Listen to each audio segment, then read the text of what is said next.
Praise the lord, హల్లెలూయా. దేవుని నామంలో మీ అందరికీ వందనాలు. బాగున్నారండి?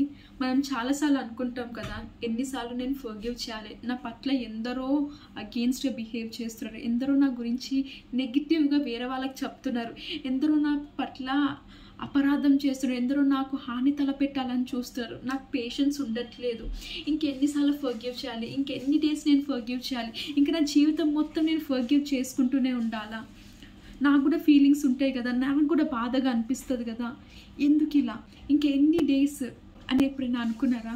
అయితే ఈరోజు దేవుడు ఈ క్షమాపణ గురించి ఒక మాట మాట్లాడాలనుకుంటున్నారు. ఏంటో చూద్దాం. మత్తయి సువార్త 6వ అధ్యాయం 14వ వచనం. Matthew chapter 6 verse 14. మనుషుల అపరాధములను మీరు క్షమించిన యెడల మీ పరలోకపు తండ్రియు మీ అపరాధములను క్షమించును. If you forgive those who sin against you, your heavenly Father will forgive you. హల్లెలూయా. చూసారు కదండి దేవుడు మాట్లాడిన మాట. మనము మనుషుల అపరాధములను క్షమిస్తేనే కానీ మన పరలోకపు తండ్రి మన అపరాధములను క్షమించడంట. మనం అనుకుంటాం కదా, ఇంకెన్ని డేస్, ఇంకెన్నిసార్లు క్షమించాలి, ఇంకెన్నిసార్లు ఫీలింగ్స్ ఉంటాయి కదా నాకు కూడా.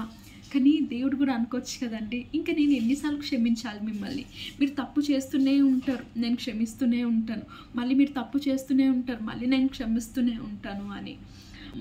మనం ఒకసారి ఐగుప్తు రాజ్యంలో ఇజ్రాయెల్ ప్రజలు ఉన్నప్పుడు మనం చూసినట్లయితే ఇజ్రాయెల్ ప్రజలు కూడా అంతే కదండి, ఎన్నోసార్లు తప్పిపోతుంటారు, దేవుడు మళ్ళీ పట్టుకుంటారు, మళ్ళీ క్షమిస్తాడు, తప్పిపోతారు, మళ్ళీ పట్టుకుంటారు, మళ్ళీ క్షమిస్తుంటారు, ఎన్నోసార్లు ఇట్లా క్షమిస్తూనే ఉంటారు. ఎప్పుడు దేవుడు వాళ్ళని ఇంకెన్నిసార్లు నేను క్షమించాలి, ఇంకా నాతో కాదు, ఇంకా నేను క్షమించను అని వదిలేయలేదండి. అదే అంటే దేవుడు ఏం చూపిస్తున్నారు? దేవుడు ఇజ్రాయేల్ పట్ల ఉన్న ప్రేమను చూపిస్తున్నాడు, క్షమిస్తూ. ఈరోజు అదే ప్రేమను నీలో నాలో పెట్టిండంట దేవుడు. అయితే మనం కూడా చూపించాల్సింది ఏంటిది? క్షమాపణ. అవునా? ఇన్ని డేస్ అనుకున్నారు కదా, ఇంకెన్ని డేస్ నేను క్షమించాలి, ఇంకెన్నిసార్లు నేను క్షమించాలని. కానీ బైబిల్లో యేసయ్య ఒక మాట మాట్లాడతాడు. ఏంటంటే మనుషులు ఎన్నిసార్లు నీకు అగెయిన్స్ట్ చేసినా అన్నిసార్లు నువ్వు క్షమించాలి అని. ఎందుకంటే that's the way of show the love. ఇప్పుడు క్షమాపణ అనేది మనము వాళ్ళ గురించి క్షమించడం కాదండి, మనం వాళ్ళ గురించి చేసేది కాదంట. Forgiveness is about you. నువ్వు వారిని క్షమిస్తేనే దేవుడు నిన్ను క్షమిస్తాడంట.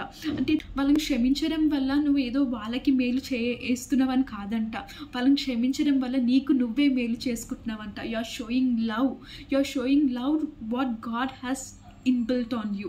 అవునా? దేవుడు నీలో ఏదైతే ప్రేమను పెట్టారో ఆ ప్రేమని నువ్వు చూపిస్తున్నావంట.